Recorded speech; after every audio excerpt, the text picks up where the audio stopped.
Hi, everyone. Welcome to the Canadian Passive Investing Show. I'm your host, 𝗖𝗽𝗶 𝗖𝗽, and I'm joined by my co-host, August Biniaz. We have another great show for you today. Please like and subscribe as it helps us build our channel and allows us to keep bringing you great content and expert guest speakers. Our mission is to empower investors to earn passive income through real estate investing. Today, we are joined by Tahani Aburaneh. Tahani is one of Canada's leading real estate investing experts, an Amazon's best-selling author, a wealth coach, and above all, proud single mother of 2 growing children. She's been a featured speaker on stages across North America, a guest on the Marilyn Denis Show, which is really cool, a keynote speaker at the acclaimed TEDx event, and is now driven to help others secure their financial futures. So we believe this interview with Tahani, it will bring great value to women investors looking to start investing in real estate. This interview will also be great for active investors who would like to learn more on how to build a brand around their name. So welcome, Tahani. Welcome, Tahani. Thank you both. Thank you so much for having me on. Thank you. Of course, we're excited to have you. Maybe we could start off by you telling us about your start in real estate and what was it about real estate that interests you? Yes, that's awesome. Well, I come from a very humble beginning where houses was not even in a picture. I was born in a refugee camp. At age 15, I come home to find out that my parents have married me off to a man who lived in Canada. So I had to come to Canada at an early age of 15. So my whole childhood was really, I would say, gone. Became an adult very early on. I wasn't really thinking about real estate to begin with. I was just thinking, just like anyone else, just to kind of go to, like any young kid, I should say at that age, to go to school and to continue my education, because I believed in that very much so, because my teachers and my principal at the refugee camp instilled in me that education equals freedom. And that is a belief that I've taken with me. The other belief that I remember, as soon as I found out that I was married, I went crying to my dad. And my dad at that moment hugged me and told me that, Tahani, you are capable of doing anything you want. And that, again, is stuck within me, in my heart, in my head, in every, within me, to the point where it actually got me to where I am right now, which we will move on to where that came about for me, later on in my life. But I would say that at the age of 28, I've decided to help my brother who wanted to open a dollar store, right? And that dollar store at that time was like the beginning of that whole, dollar store craze.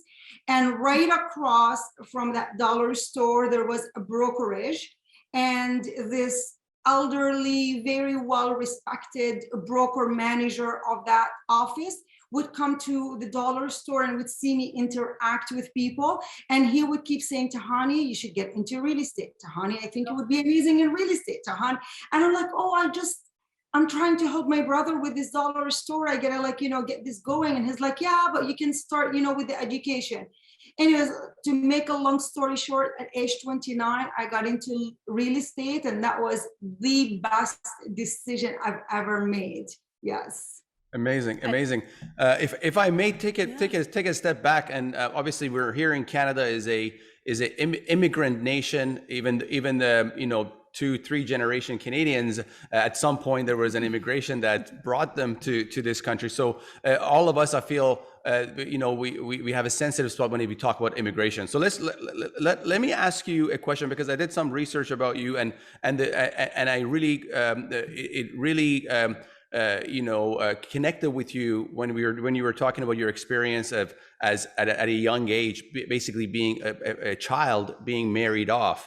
But I also was looking at remembering images from World War II, recent images in Afghanistan, where mothers are literally passing on their newly born or their small child to someone that's just on a train or above a bridge or getting on a plane, not knowing where the child is going to end up, because they're like, wherever this child goes is going to be better where we are today. Have you ever looked back and thought about your parents' mindset when they made that decision to marry you off, knowing that you're possibly going to be going to a better place in the world? Is that a conflicting feeling that you've had? Hey, this for me to be married off as a child, but then was there reasoning for me to have a better life? Talk to us about that situation. Yeah, that's a very good question. Thank you, August, for asking that. I mean, for me, when I spoke to my dad, when I ran away, started crying, I just found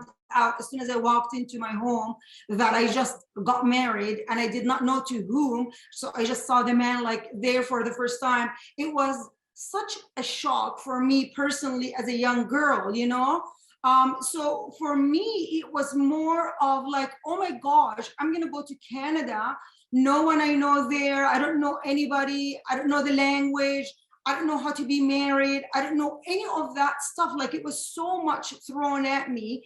And when I went to my dad crying, saying, Dad, I can't, I don't want to be married. And he calmed me down and he said, Tahani, look, this is not just only for you. This is also for you and all of your brothers. I come from a big family, 10 of us all together, and I was the eldest. So he says, this is not just only about you. This is about the whole family. So you go out there and you make it better so that we can all be better. As a young child, of course, I was going through, I wasn't really going through what my mom or my dad, they're mean and, how could they do that to me? I was thinking, oh my gosh, this is really not just only about me. This is about everybody else I love that I'm going to leave here behind. Mind you, August, when I came here and later on when I went to school and I start seeing differences between the schools in Canada and the school in Jordan, I started, everybody started questioning me how mean your dad is, how mean your mom is, how could they let you go? That's kind of an abandonment sort of a thing. I mean, you could call it that, but I really saw it as someone who's trying to make it better for my family. So I wasn't thinking about and my dad also told me another thing that made me feel really good for me personally, and that is, I can't send you to university here, Tahani, but I know that I told your husband to be that's one of the conditions is that he would send you to school as long as you're able to make it on your own. And for me, again, education became my focus, my everything. I've got to go to school, I've got to go to university, and I got to do it no matter what. So that was what got me through. Sometimes later on in our lives, no matter who we are, we look back and we think it's easy for us to blame our parents or the economy or the president or whatever it is, but really the reality, one has to go within and then see what they can do, not only to better themselves, but the people around them. Yes, and this was a selfless sacrifice you made for your family. Now, did that move end up also assisting for your family to move to Canada as well? Yes, I brought them all. Yes. Amazing. So let me ask you one more item on this before we get into real estate and wealth building and all the other great stuff, because it was a very important topic because of your background. If you were personally, as a mother, put into the situation where your mom was in, and knowing that your daughter had a chance of a potential better life, would you make that decision, or what would have you done at that time with your daughter at 15 years old? Wow, that's a tough decision, and that's a tough thing. That's a great question, by the way. But honestly, as hard as it was for my mom, and my mom apparently almost went, she had a breakdown and many other things, and I can go on because I was everything for my mom, because my mom is actually Palestinian and she was displaced from her homeland and her family. So she went through a lot. So for her to also let go of me was even a bigger thing for her. But I know my mom and I know my dad my dad already passed away, have so much love for me. In order for a parent to really let go of their child, that's sacrifice at its best, because I would be selfish to keep my daughter for me, but to let her go and experience a better life or do better thing, that would be the best way of showing love for your baby or your child or anyone that you love for that matter. Great. Thank you for that. Thank you, Thank you for Tahani. being transparent, and thank Yeah. you for sharing that with us. And what a brave young girl you were. Okay, perfect. Yeah, let's dive into the real estate and wealth building because we can't wait to chat with you about this. And I believe you started out as a real estate agent, right? As you were kind of just saying. But maybe you can tell us about the first investment property you purchased, and not like a home that you bought for yourself and your family, but an investment property. Yes, of course. So when I was managing that dollar store, and I told you about that manager, broker across from me said, get into the business. I went in it blindly, even though I lived in Canada for about 14 years at that time, but I actually never knew how to buy or sell because my ex-husband, he's an ex right now, he would tell me, go sign this paper or do this at the lawyer's office, not knowing what the heck I was signing away or what I was doing. I just did what he told me to do. So for me to sell a house before even me experiencing buying and selling for myself was also something new. I kind of loved dealing with people, but how I got into real estate investing is every time I got really doing well as a realtor, I would sabotage myself and I would, put myself back again into a position where I have no listings or I do nothing. It's almost like I would become, I would freeze, because I was doing so well, I would freeze to the point where I don't do anything and then everything goes down, and then I would go hustle and make it go up again, and then I would freeze and make it go down. And the reason why is because every time I got to a stage where I thought I was able to take care of myself and my two kids, I thought the possibility of me leaving that unhappy marriage was there all along. And that would scare me so much to the point that I would sabotage my own success by going down and say, no, I need to be here. I need to be with him and I need to continue on.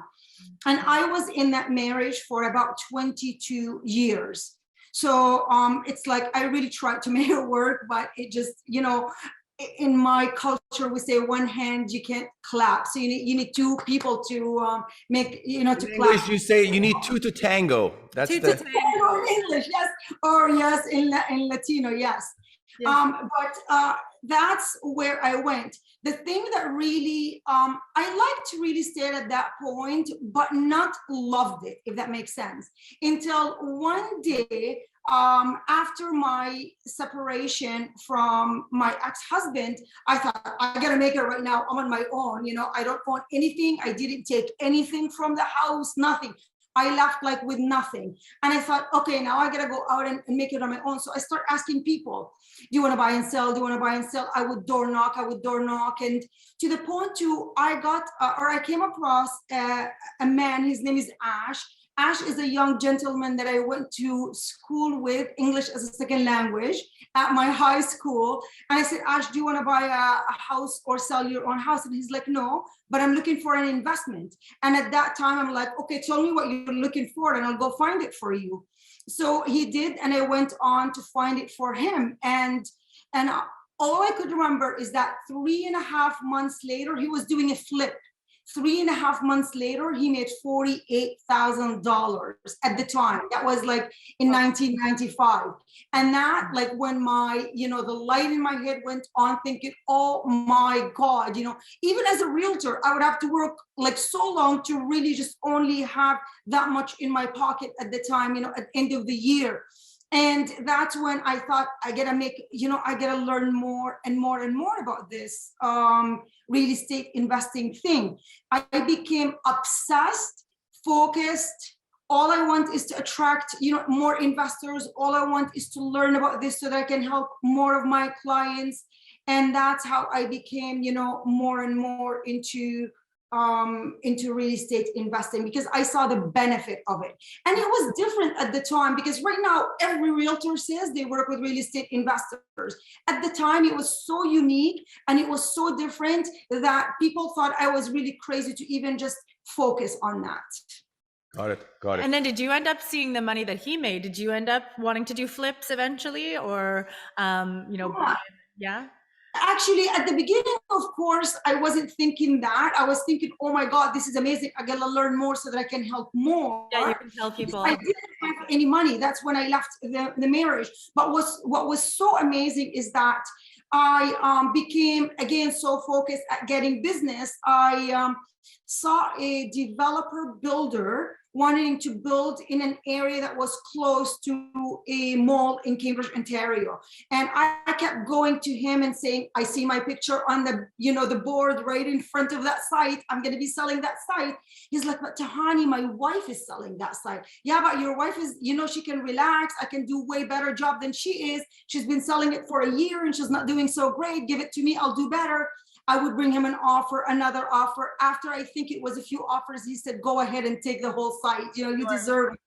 And what I've done as a real estate investor at the time, which I honestly didn't even know, I don't know how God guided me to even think of this, is that I told him, with my commission, I want to put down on few properties so that I can buy them, but I don't want to buy them until the end. Like, I don't want to take possession of them until the end of the site is being built. So I want to be the last people moving in and or assign them to someone else. And at the time, you could buy a house with $1,000 down. I know some people listening to this can say, oh, you're so lucky, I can't do that right now. But sometimes hard work and creativity and right timing all together meeting at the same time is really what brings luck, in my opinion. Yes, and resilience, right? And resilience. Yes, Constantly, like, you had a vision and you went after it and you kept going after it and things worked out. And I ended up, I think it was, I bought, also I didn't think I could own a house, and the bank manager told me that I can get you a mortgage, Tahani, and he said, I believe in you, you can make these payments. I ended up buying a semi at the time, and I remember it was about $250-something thousand, in 1995. And I remember about 3.5, maybe 4 years later, I go to the bank and they gave me a sheet of, I'm being one of the top 2% in terms of money in Canada. And I've paid off all of my mortgage. And at the time I owned about 9 other houses. I almost lost it. Looking at that sheet, I was like, this can't be right. This can't be right. Because I did not even think I could even pay my $1,000 mortgage at the time. I did not even think I could do that. It was a little more than $1,000, but let alone to be able to pay all of it off, because I was so focused. I would work and work and work. And that's what I want all the investors that are listening to this to realize, is that if you really want something, there are passive investors. If they don't want to do anything, just come to people like you, give you their money and let you guys work, so hard at making their money work harder. Or if they want to do it themselves, just realize that it takes time and effort to get to where you want to go. Got it. And what was the strategy you were using at the time? Were you buying and just renting, because the rent to value ratios at that time were much higher than they are now? And was the rent paying your mortgage payment? Then you were leveraging to buy more properties. Was that the strategy you were doing? 100%. Yes. The rent at the time, you could make quite a lot of cash flow. And as you already know, as long as you're at 1.1, in terms of debt ratio, the bank would be able to give you more and more. And I've worked with the most amazing mortgage broker that she was able to keep getting me to buy based on the properties versus just only on my own income. But as a realtor, I still did amazing at the time as well. Great. Are you still actively involved as an active real estate investor? I am. Yes, I am. And I've owned actually, I've only been in 3 brokerages. The first one was Remax. The second one was my own brokerage. And the third one, which I just moved to, is actually EXP. And that's for another topic, why EXP. But I'm very, very excited. I actually closed my 12.5-year-old brokerage and with my own realtors, and I just moved to EXP for many reasons, and cash flow is one of them. And I don't know if you both know anything about it or not. Yes, we'll discuss that. Not too familiar. Now, as far as being a real estate investor, what is the business model you currently use? As we know, the rent to value ratios in Toronto, Vancouver, Ontario are extremely low. They're at 0.2%. So if you put down 30% and you borrow 70% from the bank, from the rents you collect, you won't even have enough to be able to pay your mortgage payment. So what's the strategy today when the rent to value ratios are so low? really is adding a unit in the basement and duplexing a house, or maybe even in some cases right now, which becoming much easier, triplexing a house. So you could have where you would have up and down, and then the detached garage could be another tiny house, they call them, you know, on the property. So you have 3 units in one. So you're doing reno anyways, because I love renovations, and you're just only adding these units. And now what I'm seeing is that there's more and more people that want to have like the upstairs, their kids downstairs, and then have maybe even a 3rd unit as a helper. So those are the best right now in the, I call it the Cambridge, Kitchener, Waterloo area. I would say strategy that is working, not just only for me, but for anybody wanting. It does need more work, of course, and you need to be knowledgeable when it comes to doing all of those things, but you end up cash flowing, and you end up also having a lot more than just what you want in terms of living space. Great, awesome. Let's now switch the conversation a bit about a lot of initiatives. Obviously, you have a podcast. You've spoken on TEDx, but also you're involved in a lot of women empowerment groups. Tell us about that transition of yourself becoming a thought leader alongside your active investment and being a broker, but also becoming a thought leader in the space and helping other women in real estate investing and other topics. Thank you. That came about, I believe if you live your life with a purpose, then everything else almost happens organically. Like a lot of people, they spend a lot of time, you know, thinking about what is my passion? Where do I want to be? Where do I want to go? I'm a big believer is that you have to do something while you're asking these questions, because then the road will start opening, and then things will start, you know, you'll start seeing where you need to head or what happens. When I was helping real estate investors, and I've helped thousands of real estate investors, there was a time, it was in about 2020, almost end of 2016, beginning of 2017, where I had a few things in my life happen where it got me to almost direct my focus to help more women.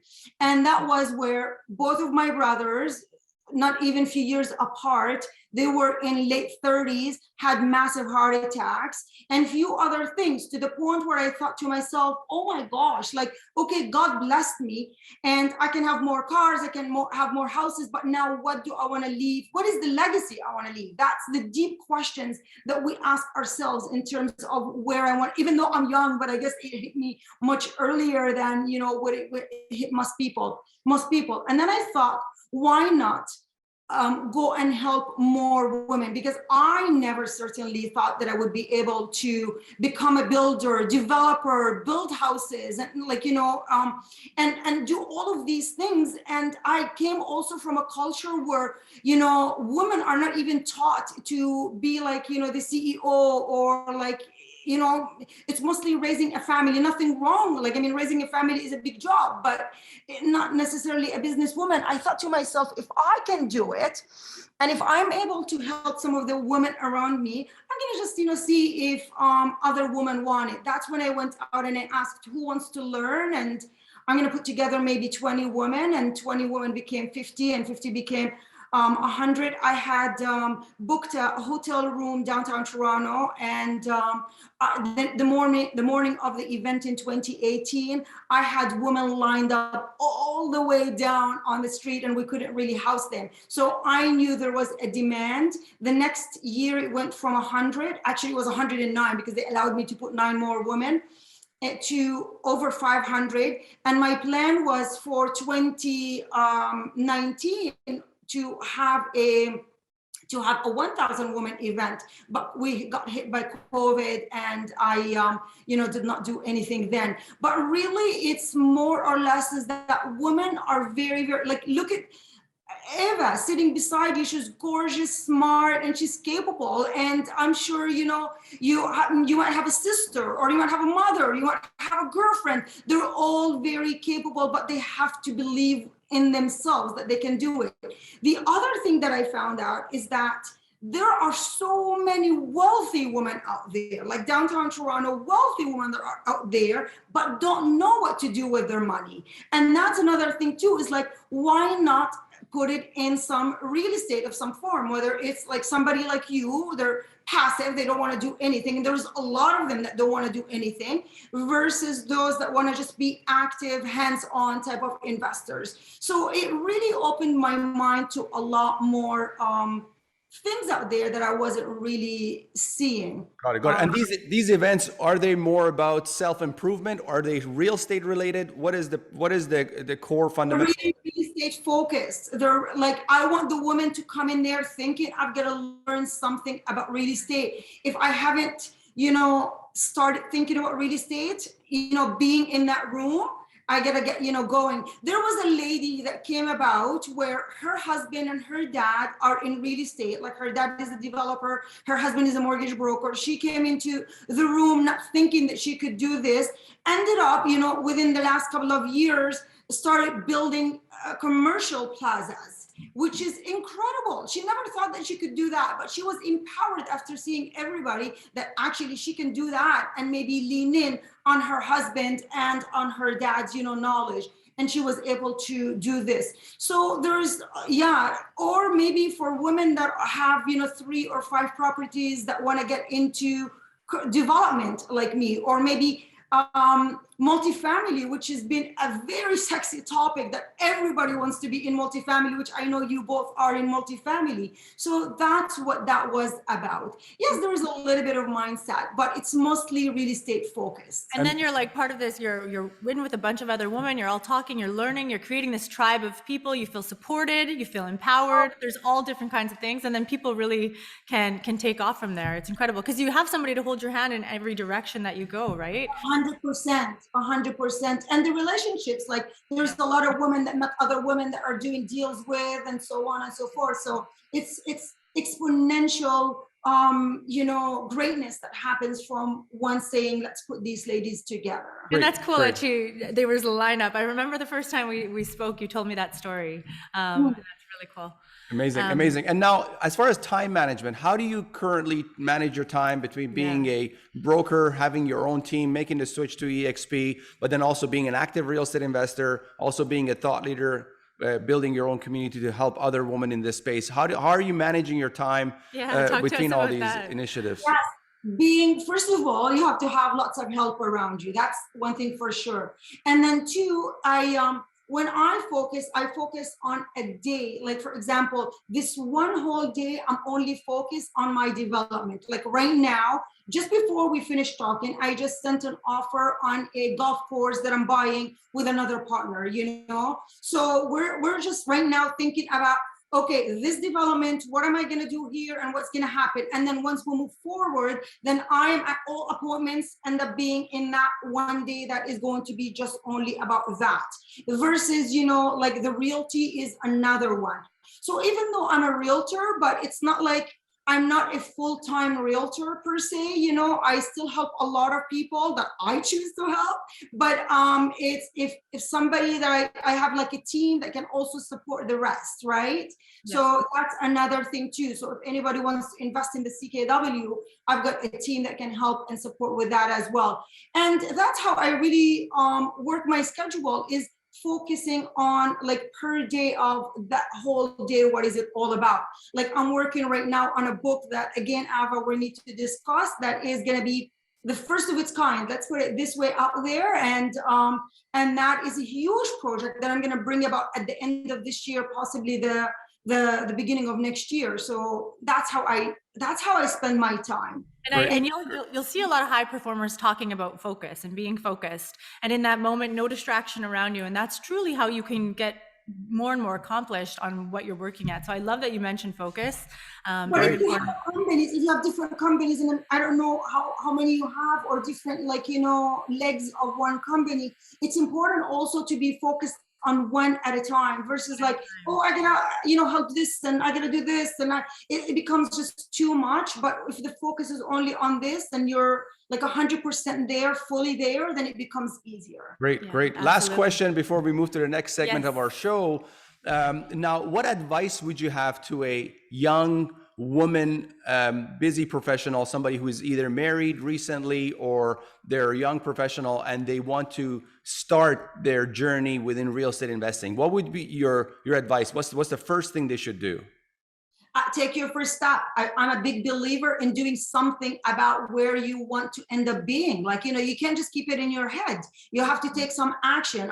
I'm big in, doing action. And when you take action, then you'll decide whether, do I have time to really do this full time, or do I want to give my money to someone like you and then let you invest? Well, what would that action, what should that action be? Should the action be surrounding yourself with other like-minded individuals, joining a group, joining mentorship, or should that first action to be buy a piece of property no matter what? It would be educating yourself. The first action would be educating. That's the one thing actually that a lot of investors make a big mistake in doing. And thank you for bringing that up, is that they hear real estate is good, and then they go on and they jump and they just buy something for the sake of buying something. Okay, it's not bad. I understand they take action, but that deal might end up costing them somewhat, maybe of a headache, maybe money, maybe something, But if you really just try and figure out, first of all, what strategy you want. It depends on where you are right now, how much money you have, how much knowledge.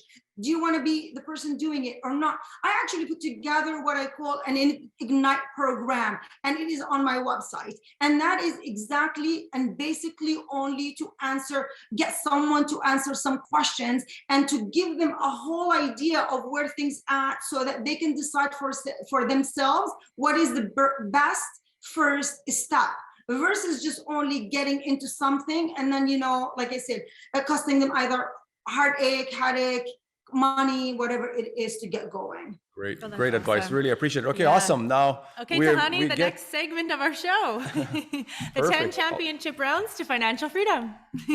So whatever comes top of mind, I'll get started here. First question: who was the most influential person in your life? Most influential person in my life. I honestly think it is my cousin. I saw him as a very successful person, and I've always thought, you know what, if he can do it, so can I. So that really grounded me and got me going. So yes. Amazing. At home, close to home. It wasn't like the Oprah of the world or the Tony Robbins of the world. Nice. What is the number one book you'd recommend? The number one book. As of late, I'm becoming big on giving gifts.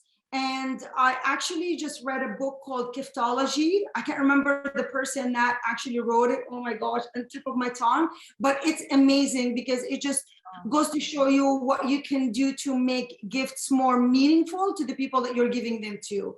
So it's been something that I want to learn more and more about. So yeah.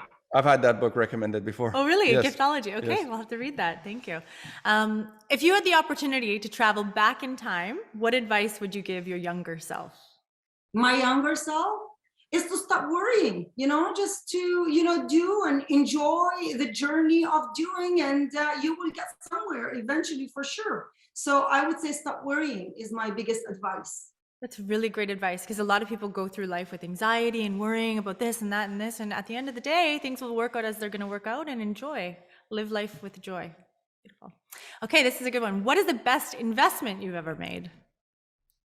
The best investments. Honestly, it was one of those first properties that I bought from a builder, because I kept refinancing that and pulling money out to use for another property and refinancing it. A few months later, it just gave me so much. It was like a gift of giving. That's what it was. So was it pre-sale? Was it a pre-sale? Oh, it was a new one. It was a new home. It was a newer house. The house. Okay. I gave him $1,000 deposit, and by the time it was close time, it was already gone up almost 120. And then I took some of that money, I bought more with it. So it was just a gift that kept on giving. That was one of the best things I bought. Nice. Now, what's the worst investment you've ever made? Oh gosh, I could say, I don't know if I call them worst. I would call them maybe learning lessons, like hard learning lessons. So I remember I bought this piece of land that I wanted to build 68 townhouse on it. And that piece of land gave me a lot of hard lessons, but I'm very grateful for it. I ended up selling it. I wish I would have kept it, but looking back, it was the best lessons that it ever given me. Yeah, and as a ground up developer for over a decade, I can tell you that ground up development is one of the most difficult parts of real estate. It's made to seem glamorous, but it's not. Banks hate it. They don't lend money on it. You need to go to bridge lending, and then there's so many other issues like environmental issues, issues dealing with the city, public hearings, that your multi-million-dollar deal is put to vote for neighbors in that area that could vote against it, and then you got issues while construction is taking place with different cost changes and issues with contractors and what have you. Great. All of those plus a whole lot more. All I can say to people is when you are doing development, it's very important to do smaller ones and almost like a stepping stone, like something a little bit larger, then something maybe a little bit larger. I went from 6 to wanted to do 68, which was a huge jump, different problems, different issues, but I got to learn all of that you just said and a whole lot more. A whole lot more. All right. How much would you need in the bank to retire today? What's your number? I don't know if it's a number in the back. I would say more of the passive reoccurring income that's more important. Love to hear that. So, yeah, because really it's, you can have assets and all of that, but it's as long as you're able to get more money than you need, living, I think that's when you really hit gold, in my opinion. And unfortunately, that is a very sophisticated answer. Unfortunately, a lot of people don't understand that concept. Just because you make $1 million a year, that doesn't make you rich. If you spend $950, you make $50,000 a year, really, right? Yeah. So it's that ratio between your income and your expense, and what you do with your income. Make the right investments that allows you to have passive income to and pay for your lifestyle, alternative sources of income. There you go. Great. All right. Actually, another thing, even with that, for all the investors that are listening, it's like I bought a lot of flips, bought and made money and sold and bought and sold. And again, looking back, I'm thinking that strategy, again, it's very interesting and that's what you see on TV all the time with all these shows. But the thing is, if you can actually buy and keep, even with another partner, and then take some of that and then buy again and keep, I think it's way more powerful than just only flipping, for all the people that just think flipping is a sexy idea out there. Legacy investing or legacy assets. No, definitely. Right. Even in the multifamily space, a lot of big operators, they do that. They actually, buy properties with their private equity firm, but then they also buy multifamily properties for themselves and their family and their network, and they keep it for a legacy asset because they're cash flowing and they're like worth their weight in gold. Absolutely. Great. All right.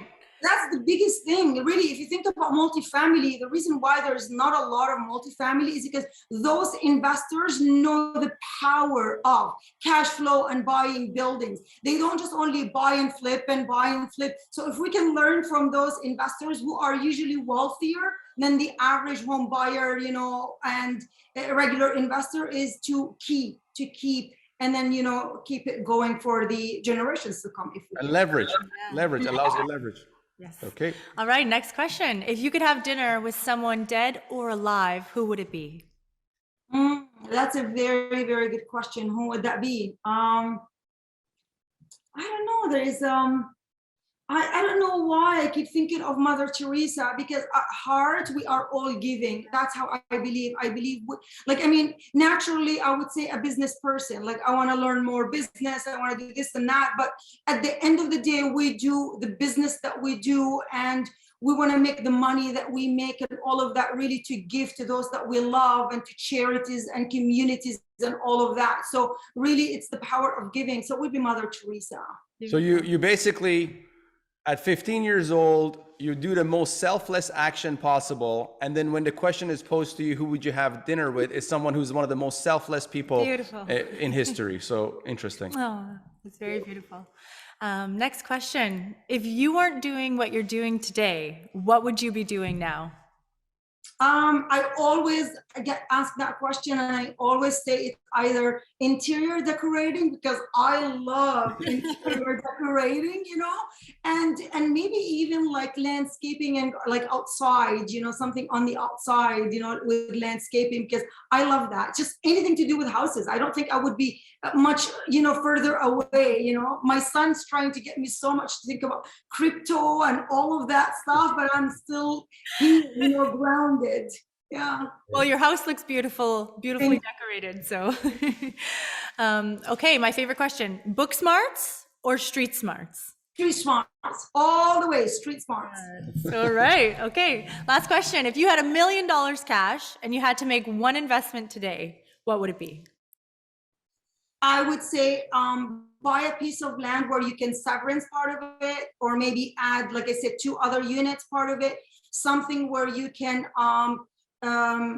you know, make more of it. That's what it is. Yes, because $1 million, a lot of people that, or some people now, they still think it's a lot of money, but it's not. Like I was talking to an investor right now, and like soon I would imagine even by this spring, like in my area, to buy a house like for $1 million going to be almost like the minimum, you know, which is crazy, like crazy. The new millionaires, I would believe, is like 10 million nowadays, because like to have $1 million almost like, you know, I don't want to take away from the greatness of that, but you know what I'm talking about, right? Of course, of Inflation, course, yes. inflation is at 6% officially, and the money has been devaluating now for, you know, since the 70s, when the U.S. went from backing money with gold, and they took it off the gold backing. So it's been depreciating ever since. But yeah, very interesting, amazing. Really, thank you for that. Really appreciate it. I appreciate for opening up, you know, your heart, your mind, and giving us all the great lessons, your experiences in your life, sharing it with our community, and inspiring people. Inspiring people. We look forward to being connected with you, learning more from you again as a thought leader in the space. Really, thank you for taking the time and being with us today. Thank you both. Thank you so much. Thank you both. Amazing. Thank you, Tahani.